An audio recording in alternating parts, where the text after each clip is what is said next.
Conozcámoslo, tenemos una tendencia a la comodidad. Eso es por lo que muchas veces creemos que ya estamos bien. ¿Por qué? Porque no hay mucho que hacer. Si estamos bien, ¿verdad? Ya podemos relajarnos, podemos encender la televisión para ver nuestro programa favorito y Dios nos va a sonreír porque como todo está bien, pues no hay nada más que hacer. Así que tendemos a la comodidad, tendemos a pensar que no tenemos por qué molestarnos, disciplinarnos, transformar nuestra vida o ser cambiados. Vamos a orar en esta mañana que el Señor nos ayude a estar dispuestos, que nuestro corazón no se encoja demasiado, ¿verdad? Sino que podamos aceptar lo que la palabra de Dios nos quiere transmitir. Amén. Padre, te damos las gracias en esta mañana porque tu palabra es viva y eficaz. Tú eres fiel. Señor, tú eres incuestionable. Tú eres santo. Tú eres Dios todopoderoso. Tú nos creaste por amor. Tú nos has puesto en este mundo como un privilegio, en una escuela gloriosa, maravillosa, en la que tú te involucraste, tú no te quedaste fuera, Señor, tú entraste en la escena, tú enviaste a tu propio Hijo y como dice tu palabra, por lo que padeció, aprendió la obediencia. Señor, necesitamos seguir aprendiendo de ti, necesitamos seguir aprendiendo a ser como tú. Por eso presentamos nuestros corazones en esta mañana, dispuestos, abiertos. Señor, obra tu perfecta voluntad. Usa tu palabra para alumbrar nuestro entendimiento, para corregir nuestros caminos, para alumbrar nuestro futuro. Te lo pedimos en el nombre de Jesús. Amén, amén. Amén. Bien, la palabra de Dios es extensa, como conocemos. Hay muchos capítulos en la Biblia, ¿verdad? Hay muchos libros, hay muchos autores, pero también hay mucha unidad. Dios escribió, reveló, manifestó, inspiró su palabra con el fin de darnos un texto, un libro de texto, una guía, una dirección, de manera que nosotros pudiéramos estudiar y pudiéramos aprender y pudiéramos avanzar, pudiéramos hacer la voluntad de Dios con pleno conocimiento y pudiéramos cumplir su propósito. Lo que es curioso en la palabra de Dios es que encontramos un poco de todo, porque la vida es compleja, la vida es rica y tenemos muchas circunstancias diferentes que vivir, tenemos muchas decisiones que tomar de mucho índole diferente. Tenemos la vida rica y tiene mucha abundancia y tiene también mucha variedad. Por tanto, la palabra de Dios también. La palabra de Dios es así de rica como la vida misma. Y la palabra de Dios va a tratar las áreas importantes de nuestra vida. Dios nos creó, nos dice el apóstol Pablo en 1 de Tesalonicenses, capítulo 5, versículo 23, dice que Él nos creó con espíritu, alma y cuerpo. Espíritu, alma y cuerpo. En otras palabras, somos espíritu, pero también somos alma y también somos un cuerpo. Y cada una de esas áreas tiene su, digámoslo así, su propio terreno, su propio territorio, aunque por lo general están entrelazados. Pero Dios los separa en su palabra porque hay cosas que necesitamos cambiar en uno de esos terrenos o en varios. Hay cosas de nuestro cuerpo que no están funcionando. Por ejemplo, si yo no cuido bien este cuerpo, entonces tengo un problema, porque el cuerpo se va a deteriorar, ¿o no? Si yo no soy fiel en hacer lo correcto, en darle al cuerpo lo que necesita y también no solamente sustentarlo, darle alimento, sino darle lo que necesita, ejercicio, darle movimiento, darle trabajo, Es decir, el cuerpo necesita esas cosas también para mantenerse saludables. Pasa con el alma. El alma es aquello que nosotros consideramos como la psique, el pensamiento y las emociones. Cuando el apóstol Pablo escribe en ese versículo alma, lo escribe en griego y pone psique o psique. Es decir, tenemos pensamientos, estamos de continuo manejando nuestro cerebro y es un don de Dios. Dios nos ha dado cabeza para pensar, ¿verdad? Ahora, la cabeza hay que cuidarla y los pensamientos más. Tenemos que cuidar muy bien qué pensamos, porque si nutrimos nuestros pensamientos de basura, entonces vamos a tener una alma sucia, llena de basura.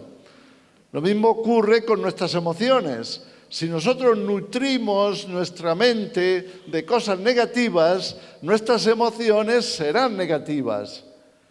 Si tenemos pensamientos de miedo, eso será lo que viviremos. Estaremos atemorizados, seremos miedosos, seremos cobardes. ¿Por qué? Porque estamos tratando a nuestra alma de forma incorrecta. Tratamos a nuestra mente y nuestros pensamientos equivocadamente. Así que tenemos el área del cuerpo y tenemos el área del alma, pero también tenemos el área espiritual. También somos espíritu. Y este cuerpo y esta cabeza podrían desaparecer y todavía estaríamos aquí. Y si no aquí, en alguna otra parte. ¿Por qué? Porque somos espíritu. Y entonces nuestro espíritu fue creado para la eternidad. Entonces vamos a seguir sobreviviendo. No nos podemos deshacer de nosotros mismos. Queramos o no, vamos a estar existiendo. Dios nos ha creado para eso. Ahora nuestro espíritu también necesita fuerza, también necesita cuidado. Eso es por lo que Dios se ha puesto a nuestra disposición y ha puesto su palabra a nuestra disposición. Jesús dijo de sus palabras en Juan 6, versículo 63, el espíritu es el que da la vida. La carne para nada aprovecha, pero las palabras que yo os he hablado son espíritu y son vida. Así que tenemos que cuidar nuestro espíritu también, de manera que cumpla el objetivo, el propósito por el cual Dios lo creó. Así que vemos que hay una cierta complejidad en nuestro ser. Ahora, Dios, que es bueno, nos provee de todo lo necesario para que podamos cuidar estas áreas y para que podamos seguir progresando y creciendo. ¿Cuál es el objetivo? ¿Cuál es el propósito? Es aprender a ser como Él, aprender a ser como Jesús.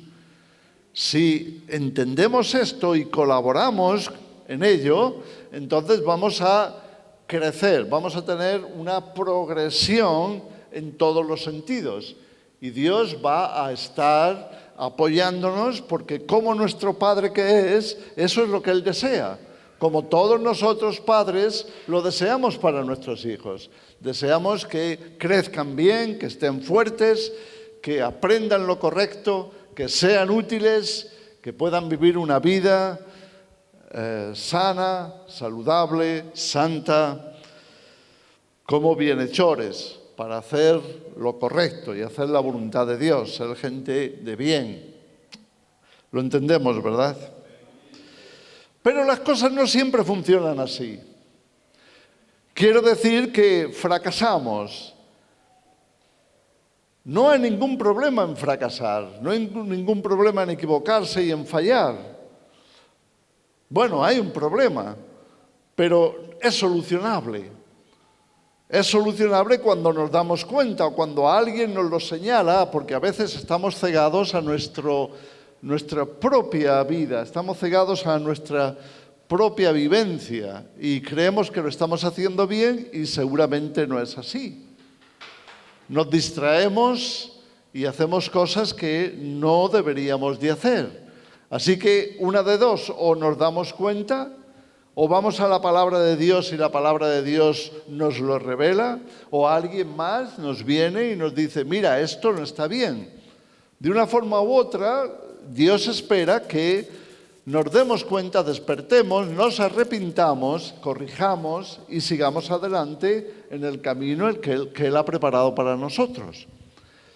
Entonces, ¿cometemos errores? Sí. ¿Los podemos transformar en algo correcto, en algo bueno? También, porque se aprende de la experiencia, ¿no es cierto? Y debemos aprender y debemos de estar dispuestos a ser enseñados. Todos nosotros estamos aquí en la misma escuela. Así que para Dios no hay tanto problema en que fallemos como que realmente estemos dispuestos a seguir aprendiendo. Si estamos disponibles, si queremos seguir aprendiendo, para Dios está bien. Él nos seguirá instruyendo y enseñando. Dios es bueno, Dios es fiel.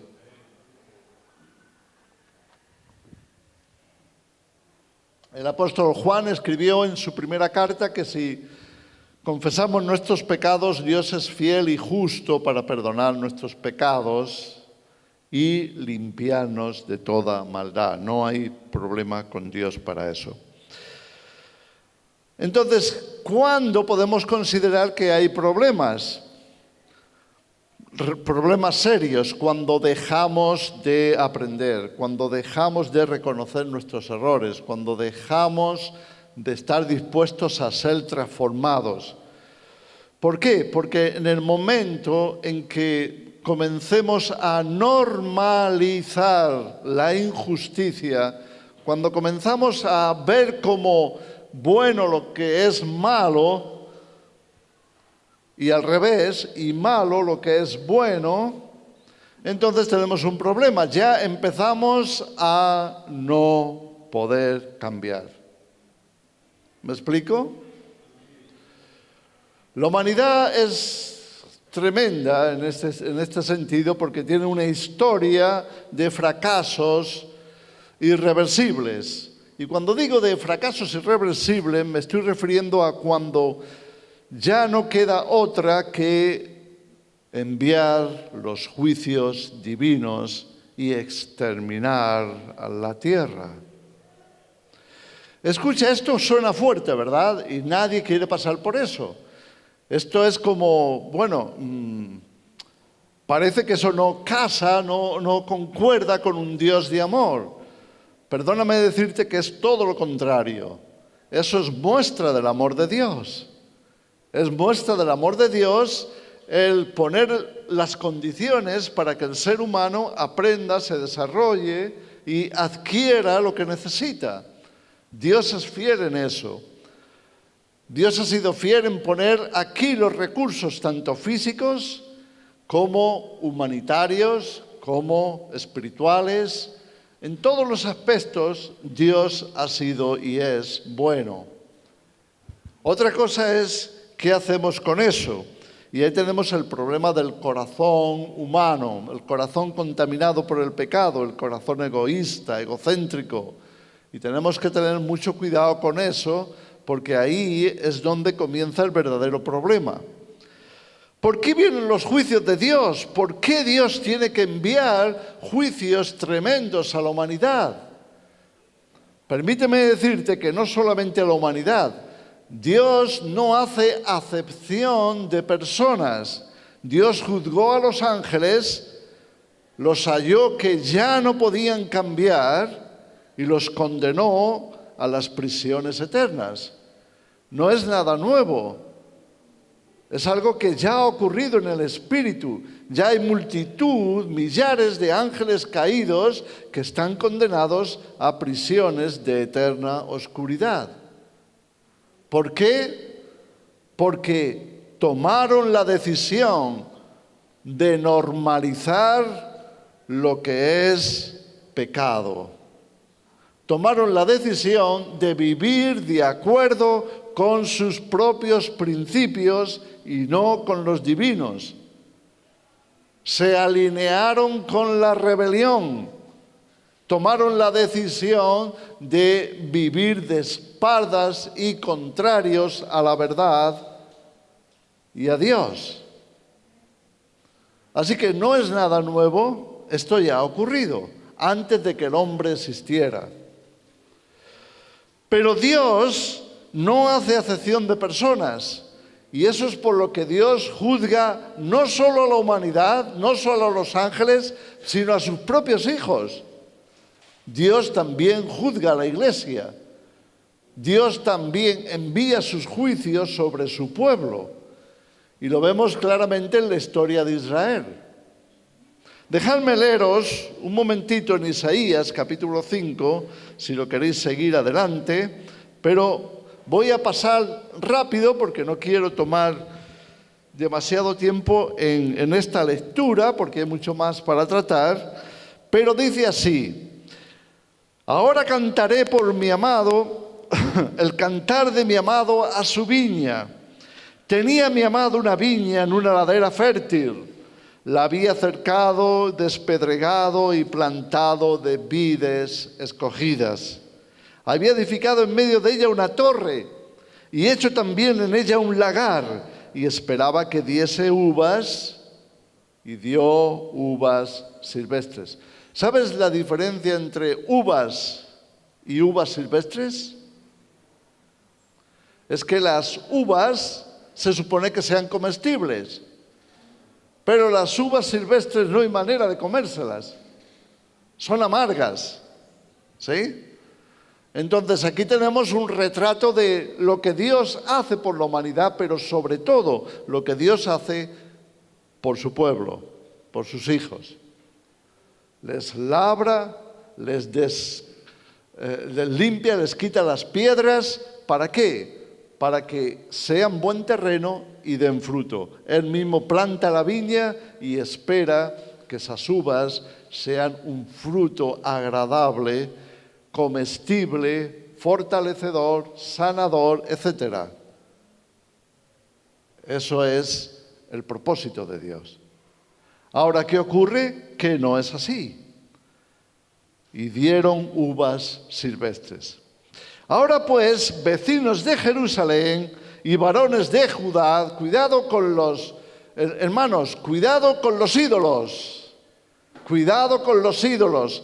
No hay nadie bueno, ni siquiera un judío, ni siquiera Jerusalén, ni siquiera Israel. No hay nadie en este mundo que no vaya a ser juzgado conforme a sus hechos. Y el que no tiene al Hijo no tiene la vida. Y el que da frutos silvestres es desechado. ¿Me explico? Perdonad que esto suena fuerte, pero es mejor que lo sepamos, que no luego ser sorprendidos de que hemos sido desechados. Cuidado con esto. Dice: juzgad ahora entre mí y mi viña. ¿Qué más se podía hacer a mi viña que no haya hecho en ella? ¿Cómo, esperando yo que diese uvas, ha dado uvas silvestres? Os mostraré pues ahora lo que haré yo a mi viña. Le quitaré su vallado y será consumida. Aportillaré su cerca y será pisoteada, hollada. Haré que quede desierta. No será podada ni cavada. Y crecerán el cardo y los espinos. Y aun a las nubes mandaré que no derramen lluvia sobre ella. Ciertamente la viña del Señor de los ejércitos es la casa de Israel. Y los hombres de Judá, planta deliciosa suya. Esperaba juicio y he aquí vileza. Esperaba que aprendieran el bien, pero ¿qué hicieron? Lo malo. Y llegaron a tal punto. Hermanos, cuidado, porque esto es una advertencia de parte de Dios para ti y para mí. Dios no hace acepción de personas. Dios espera que hagamos el bien. Dios espera que nuestras vidas sean provechosas, que se ajusten a su santidad, que vivamos haciendo lo correcto, vivamos sirviendo a nuestro prójimo, viviendo para hacer el bien que Él nos da a nosotros. Que sigamos reproduciendo el bien. Eso es lo que Dios espera. Pero en vez de eso, podemos acabar haciendo vileza, maldad. Esperaba justicia y he aquí clamor. Ay de los que juntan casa a casa y añaden heredad a heredad hasta ocuparlo todo. ¿Habitaréis vosotros solos en medio de la tierra? Ha llegado a mis oídos de parte de Jehová de los ejércitos que las muchas casas han de quedar asoladas, sin morador, las grandes y hermosas. Y 10 yugadas de viña producirán un bato, no habrá fruto, y un homer de semilla producirá un efa. Será escasez en vez de abundancia. Ay de los que se levantan de mañana para seguir la embriaguez, que se están hasta la noche, hasta que el vino los enciende, y en sus banquetes hay arpas, vihuelas, tamboriles, flautas y vino, y no miran la obra de Dios, ni consideran la obra de sus manos. Por tanto, mi pueblo fue llevado cautivo, porque no tuvo conocimiento, y su gloria pereció de hambre, y su multitud se secó de sed. Dios no hace acepción de personas. Dios es un juez justo, es un Padre amoroso que a la vez es un juez justo. Y por tanto no va a pasar por alto la injusticia. Dios va a velar para que su pueblo, su casa, aprenda justicia, aprenda a vivir en la verdad, aprenda a vivir haciendo el bien. ¿Podemos entender hasta aquí?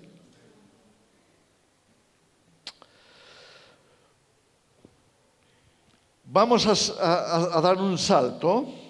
Lo puedes leer cuando quieras en tu casa, pero vamos a dar un salto para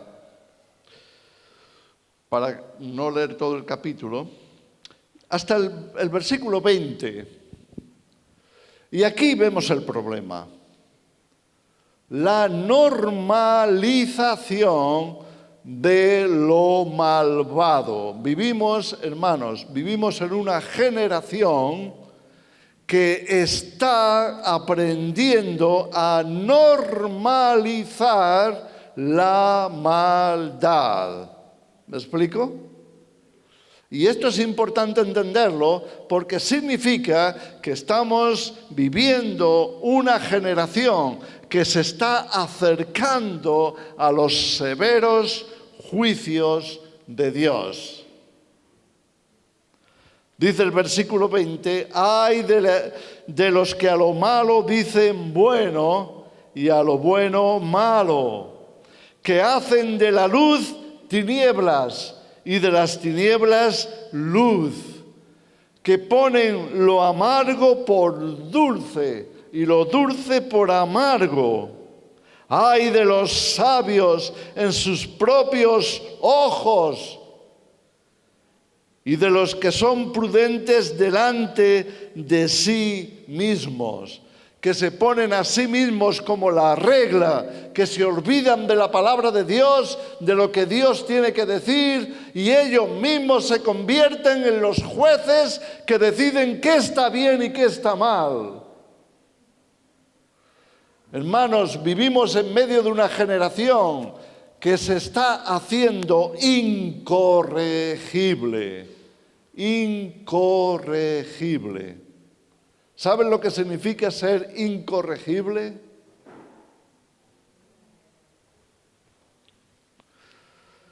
Y por tanto, cuando llegamos al punto de que ya somos incorregibles, significa que somos insalvables. Insalvables. Dejadme llevaros a los días de Noé. En Génesis 6, ahí tenemos unos 3, 4 capítulos que nos hablan del proceso del diluvio. ¿Qué fue el diluvio universal? Sino un juicio de parte de Dios. ¿Y por qué trajo Dios tal juicio que arrasó con toda la vida que había en la tierra?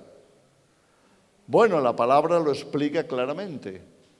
En el capítulo 6 nos está diciendo que Dios se arrepintió, a Dios le dolió en su corazón haber puesto al hombre en la tierra. ¿Sabes por qué? Porque en vez de escucharle a Él y de seguirle a Él, en vez de buscarle a Él y el buscar el hacer su voluntad, se hicieron incorregibles. Y al hacerse incorregibles, se hicieron insalvables. Y al hacerse insalvables, solamente quedaba una decisión: el juicio. Y el juicio llegó. Y Dios fue misericordioso hasta el final.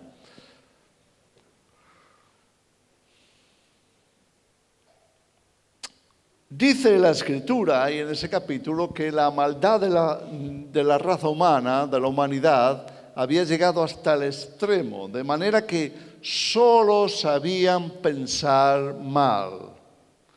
¿Por qué no cambiaban? ¿Por qué no se corregían?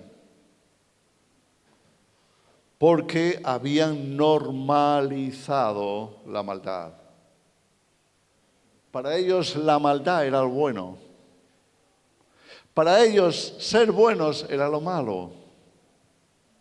No se puede ser bueno. ¿Has oído eso alguna vez?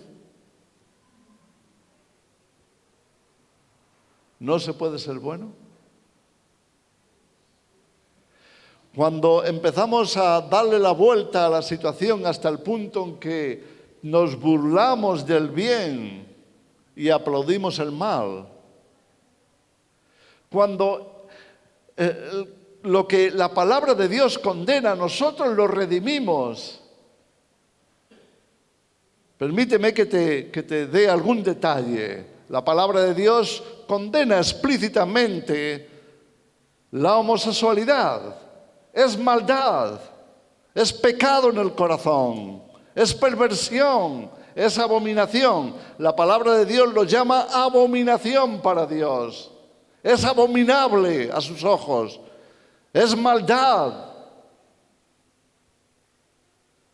Pero la sociedad dice, no, pero yo lo voy a redimir. No, es algo bueno. Es producto de la democracia, de la libertad. Es algo plausible. Hay que respetarlo. No solamente hay que respetarlo, hay que facilitarlo. Hay que aplaudirlo. Y cuidado, porque si dices algo mal en contra, entonces tú serás el malo. ¿Qué está pasando? Estamos oponiéndonos descaradamente a la palabra de Dios para no reconocer la realidad de lo que Dios ha dicho claramente. Pero no solamente lo hacemos con la homosexualidad, queriendo rescatar a algo plausible, bueno, lo que Dios ya ha condenado, sino que lo hacemos en una área tras otra. Y es así como llegamos a vivir en una sociedad totalmente corrupta, corrompida, con leyes malvadas, con leyes impías, leyes contrarias a la voluntad de Dios. Y tenemos leyes como el aborto. ¿Qué es el aborto sino asesinato? ¿Pero qué hemos hecho? Ah, no, pero eso es bueno. Eso es libertad. La madre tiene que decidir si se queda con el niño o lo tira al cubo de la basura. ¿No es eso la sociedad en la que vivimos? ¿No es así las leyes que tenemos ahora? Podríamos seguir enumerando ley tras ley que se aprueba como buena cuando es una abominación a Dios. ¿Qué estamos haciendo con la sociedad? ¿Hacia dónde va la sociedad? Porque no solamente legalizan la abominación, sino que condenan al justo. Entonces ya no se puede vivir con libertad los mandamientos divinos. Ahora lo malo es bueno y lo bueno malo. Llegamos a una sociedad corrupta, contraria al plan de Dios, contraria a la voluntad de Dios. ¿Y cuál será la consecuencia? Así están las naciones, gobernadas por corruptos. Corruptos de corazón, corruptos de mente, corruptos en su espíritu. Entonces, ¿hacia dónde vamos? ¿Hacia dónde va la sociedad? Ahí tenemos los días de Noé. ¿Qué pasaba en los días de Noé?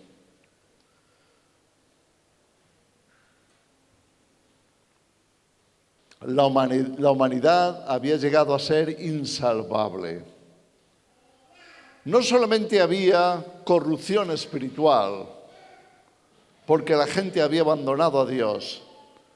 No solamente había corrupción moral, porque la gente había normalizado esa corrupción.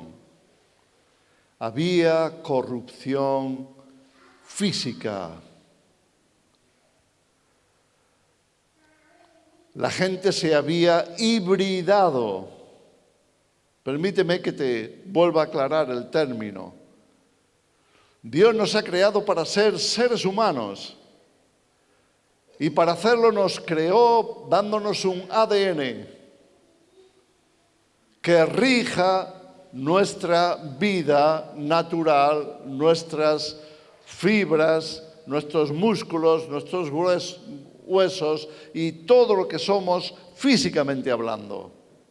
Es el ADN el que ha sido puesto por Dios para regularizar nuestra vida humana.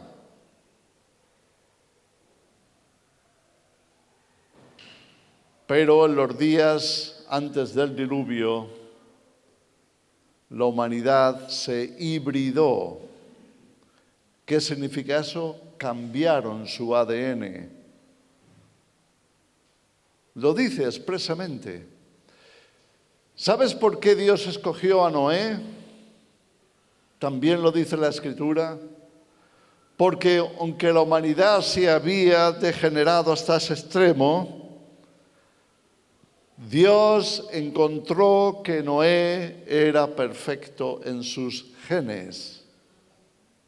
La palabra que se utiliza en el hebreo es genes, genética, aunque está traducido como generaciones.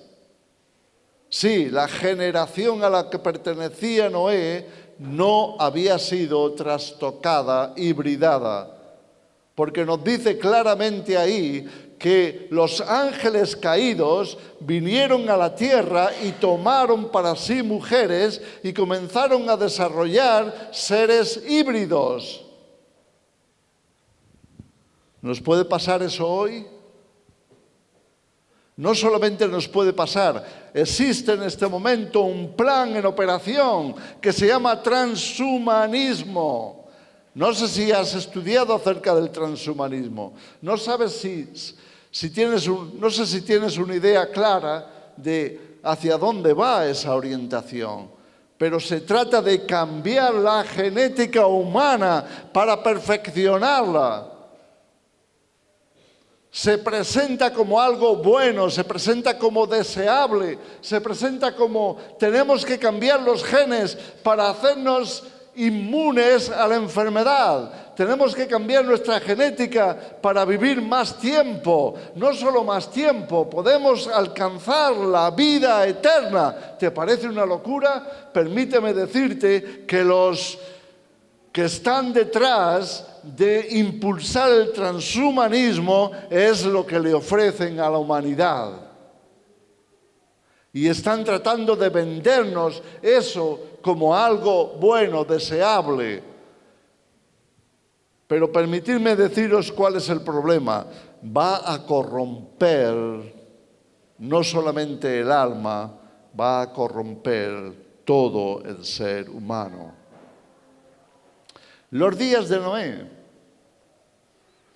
Ahora Dios llama a Noé y en su misericordia le dice: Noé, prepara un arca en que tu casa se salve.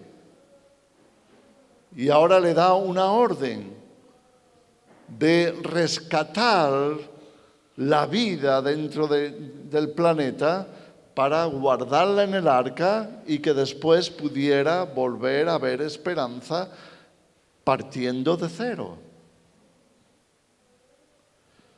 Permitidme deciros que aquel juicio arrasó con toda la humanidad y arrasó con toda la vida en la tierra. Cuando hablamos del fin del mundo, cuando hablamos de la venida de Cristo, cuando hablamos de que las profecías en la Escritura nos están diciendo que vendrá una destrucción, vendrán los juicios de Dios sobre la tierra, no es una figura, no es un cuento, no es una metáfora, no es una fábula. Estamos hablando de cosas reales. Y ahora Dios está tratando de que nosotros, como Noé, nos aseguremos de estar perfectos en nuestras generaciones. Dios está tratando de que su iglesia comprenda la necesidad de estar perfectos delante de Él. ¿Cómo? Tenemos que guardar nuestra alma, tenemos que guardar nuestro cuerpo, tenemos que guardar nuestro espíritu. Si queremos ser rescatados en el arca, si queremos sobrevivir a lo que viene, si queremos salir salvos de los juicios de Dios, entonces tenemos que aprender de Noé. Y tenemos que ser fieles a Dios. ¿Cómo? Escuchándole y obedeciéndole, poniendo en práctica lo que Dios nos mande. Dios está detrás de desarrollar un pueblo que viva de esta manera. Un pueblo de verdaderos creyentes que han entregado su vida, su alma, su cuerpo a Dios, que han dicho: Señor, hágase tu voluntad en mi vida, no la mía, no la del mundo. No quiero vivir normalizando la maldad. Cuando la palabra de Dios dice que algo es malo, que es pecado, tenemos que abandonarlo. ¿Me explico? Tenemos que abandonar el pecado. Porque si no lo hacemos, lo que vamos a acabar haciendo es normalizando el pecado como algo bueno. Y la consecuencia de eso es que nos volvemos incorregibles. Y la consecuencia de volvernos incorregibles es que nos volvemos insalvables. Por tanto, tenemos la obligación de desechar el pecado. Tenemos la obligación de vivir entregados a la voluntad de Dios. Es la forma de construir el arca, haciendo lo que Dios nos ordena. Sin darnos cuenta, estamos construyendo el lugar de seguridad. No hay otro lugar seguro sobre la tierra. Es hacer la voluntad de Dios. Cuando estamos dispuestos a hacer la voluntad de Dios, a vivir de acuerdo con sus normas y principios, estamos en el lugar más seguro para ser rescatados de los juicios. Estamos en el arca. Dios es un Dios de justicia. Dios es un Dios de amor. Dios es un Dios de orden. Dios llamó por medio de Noé a los animales y Dios le fue trayendo los animales. de forma ordenada. 2, una pareja de cada especie. Y curiosamente, de las especies limpias, puras, trajo 7. Dios ha llenado su palabra de mensajes para que tratemos de entender lo que hay en el corazón de Dios. Dios quiere salvar a la humanidad por medio de la Iglesia. Y Dios quiere salvar a la Iglesia por medio de la obediencia. Y Dios quiere salvar tu vida y la mía, tu familia y la mía, por medio de los principios santos revelados en la palabra de Dios. No hay otra forma de hacerlo.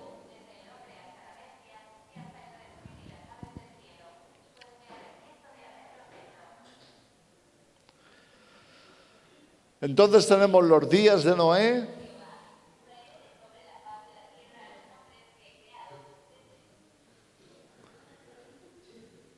Tenemos los días de Noé como referencia en la palabra de Dios de sus juicios.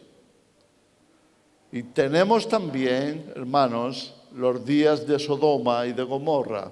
Cuando le preguntaron a Jesús cómo sería su venida y el fin del mundo, Jesús señaló estos 2 acontecimientos. Será un día de juicio.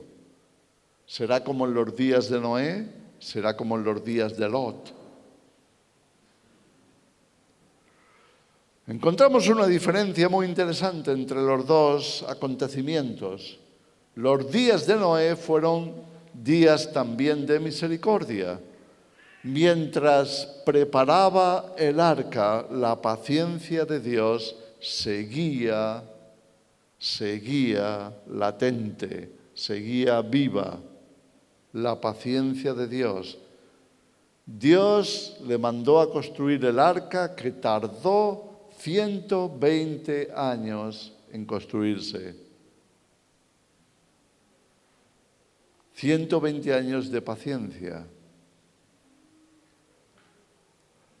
Y Noé fue pregonero de justicia, nos dice el apóstol Pedro en su carta, pregonero de justicia. Ahora, ¿qué pasó? Aquel pregonero de justicia cumplió su misión, obedeció y dio testimonio delante del mundo de lo que significaba la obediencia que produce salvación.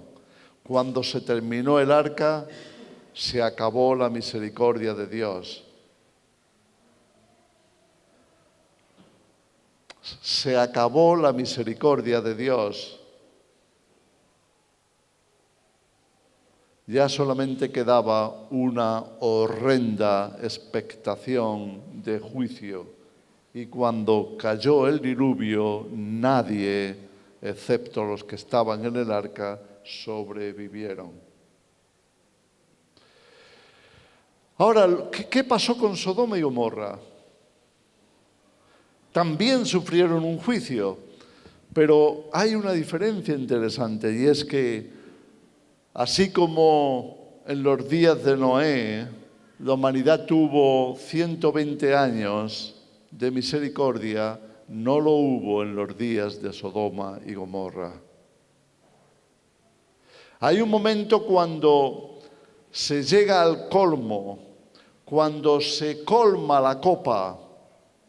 Estamos llegando al día del colmo en este mundo. En nuestro tiempo estamos llegando a ese día cuando la copa de la maldad se va a terminar de llenar y va a comenzar a rebosar.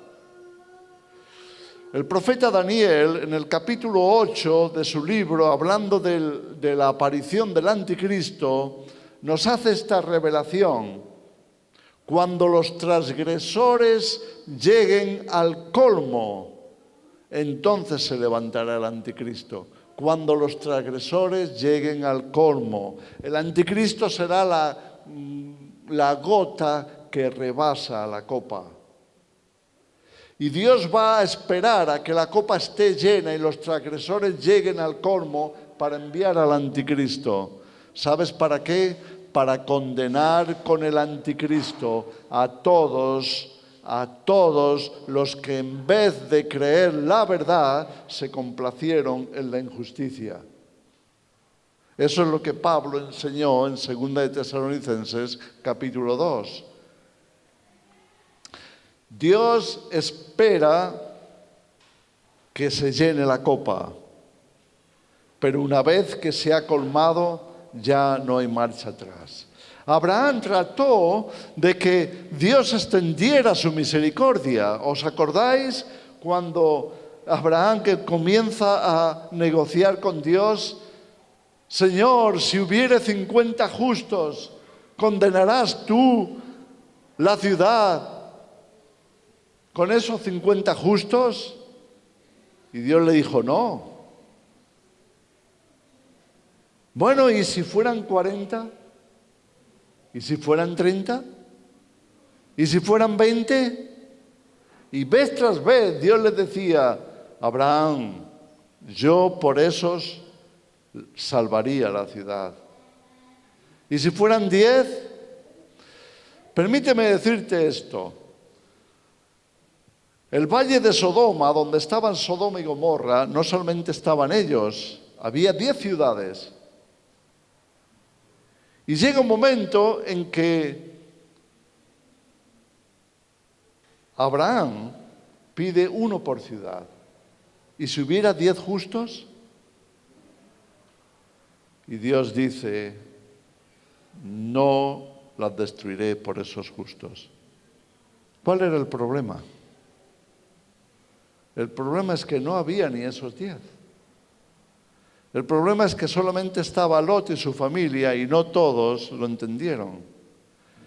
Y el problema es que no había arca que construir. No daba tiempo, solamente daba para salir corriendo y escapar. Permíteme deciros que va a llegar un momento en la humanidad, y no estamos lejos de eso, en que si no preparamos el arca, solamente habrá una cosa que hacer, es correr. La maldad está creciendo hasta un punto en que si queremos mantenernos íntegros en la voluntad de Dios para hacer lo correcto delante de nuestro Dios, vamos a tener que vivir corriendo. No será mucho tiempo, pero no habrá otra opción. Ahora, yo creo que Dios nos quiere dar sabiduría para que veamos las cosas y antes de llegar a ese punto estemos disponibles para que Dios nos guíe. Terminamos con Apocalipsis capítulo 12.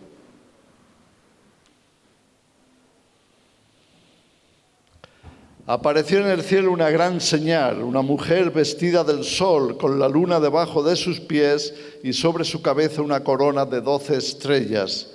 Y estando encinta, clamaba con dolores de parto en la angustia del alumbramiento. También apareció otra señal en el cielo. He aquí un gran dragón escarlata que tenía 7 cabezas y 10 cuernos, y en sus cabezas 7 diademas, y su cola arrastraba la tercera parte de las estrellas del cielo y las arrojó sobre la tierra. Y el dragón se paró frente a la mujer que estaba para dar a luz, a fin de devorar a su hijo tan pronto como naciese. Estamos leyendo en Apocalipsis el conflicto final. Un conflicto que ha estado latente a lo largo de toda la historia, y es que Dios tiene un propósito a través de la mujer, a través de la iglesia, a través de su pueblo, el propósito de dar hijos para Dios, dar hijos para su reino, el propósito de formar un pueblo santo, el propósito de crear una nación justa. Y se supone que eso es lo que seamos nosotros aquí. Ese es nuestro llamamiento, el ser una nación justa, Una nación que ama a Dios, que ama su voluntad, que se sujeta a su voluntad, que vive siendo un testimonio de ser esa nación. Somos la nación santa, el pueblo de Dios, el pueblo adquirido con su sangre. Pero el conflicto está ahí, porque también está Satanás, está el dragón que controla el mundo, que arrastra a los ángeles caídos a la tierra para hacer su voluntad, la voluntad satánica de corromper al mundo, corromper a las naciones, corromper a los políticos, corromper la medicina como está ocurriendo hoy, corromper todo lo que estaba sano, tenía esperanza en este mundo, está siendo corrompido. No está quedando nada sano, excepto los hijos de Dios que hayamos tomado la decisión de que solo al Señor serviremos. No queremos este mundo. No amamos este mundo. No deseamos este mundo.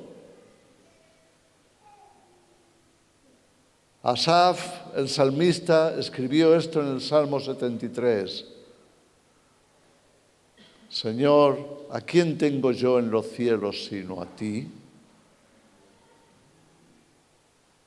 Y fuera de ti, aparte de ti, no deseo nada en la tierra. No quiero nada de este mundo. No quiero ni mucho menos su corrupción, su maldad, sus falsos sueños, falsas esperanzas, mentiras tras mentiras que engatusan a los hombres y que los arrastran hacia la maldad, a normalizar lo satánico. No améis al mundo ni las cosas de este mundo, escribía el apóstol Juan en su primera carta. No améis al mundo ni las cosas que están en el mundo, porque el que ama este mundo, el amor de Dios, no puede estar en él.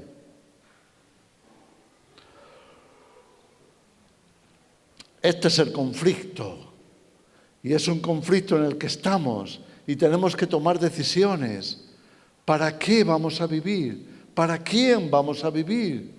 ¿Qué vamos a hacer con nuestros días, con nuestro tiempo? ¿Qué vamos a hacer con nuestras fuerzas? ¿Qué vamos a hacer con nuestra inteligencia? ¿Qué vamos a hacer con lo que Dios nos ha concedido? ¿Qué haremos con estos talentos? ¿Qué vamos a hacer? ¿Para quién van a producir?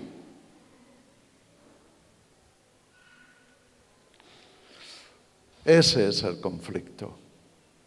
Y todos nosotros lo estamos viviendo.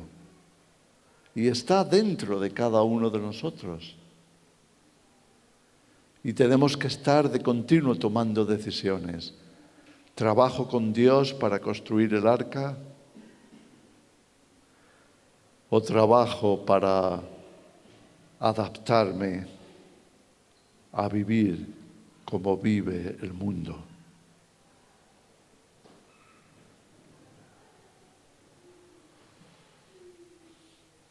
Pronto ya no habrá opción. Voy a terminar con esta escritura.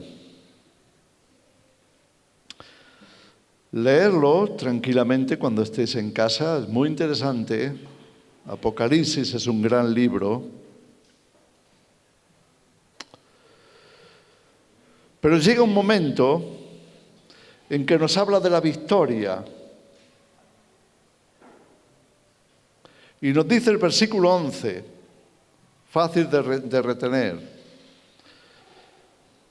Apocalipsis 12, versículo 11. Y ellos, está hablando de los cristianos, le han vencido a Satanás y sus estrategias en este mundo, sus promesas, sus mentiras, sus engaños, su corrupción, su maldad, su veneno.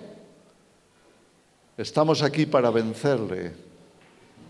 Dice, y ellos le han vencido por medio de la sangre del Cordero. Hermanos, es hora de tomar la decisión de quién somos, de quién somos, a quién vamos a servir.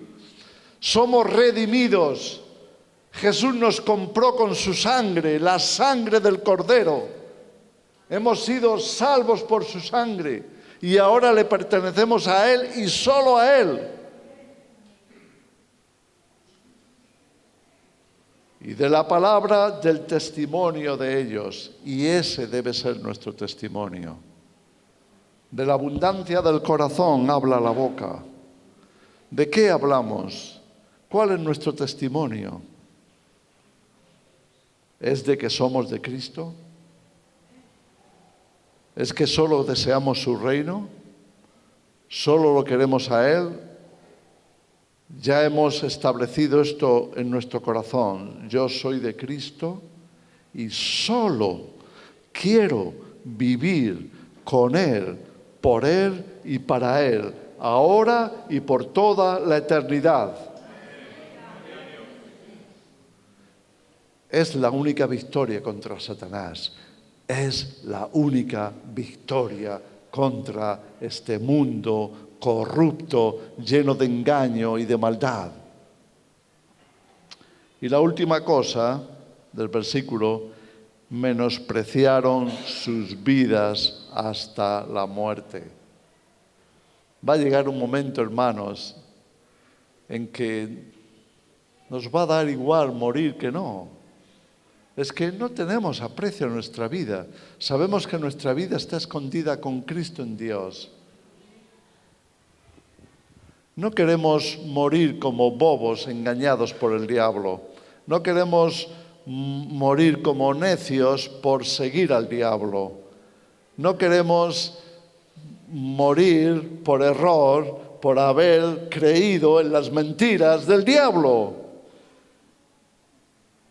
Queremos morir por defender la verdad. Queremos morir por hacer lo correcto, hacer el bien, por predicar el Evangelio, por resistir al diablo.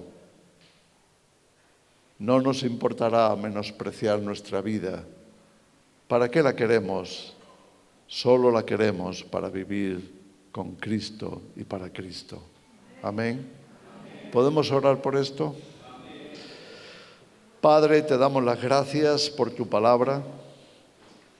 Te damos las gracias porque en ella ha sido revelado, como escribió Pablo en 1 Corintios 10, las cosas que necesitábamos oír para que corrigiéramos, las cosas que fueron escritas y fueron ejemplos para nosotros, para que no cometamos esos errores, para que no cometamos los errores que cometió Israel, de manera que tuvieron que recibir los juicios tuyos, y mucho menos los errores del mundo, que están siendo arrastrados hacia el infierno por dejarse llevar por el engaño, por el materialismo, por las vanidades de este mundo.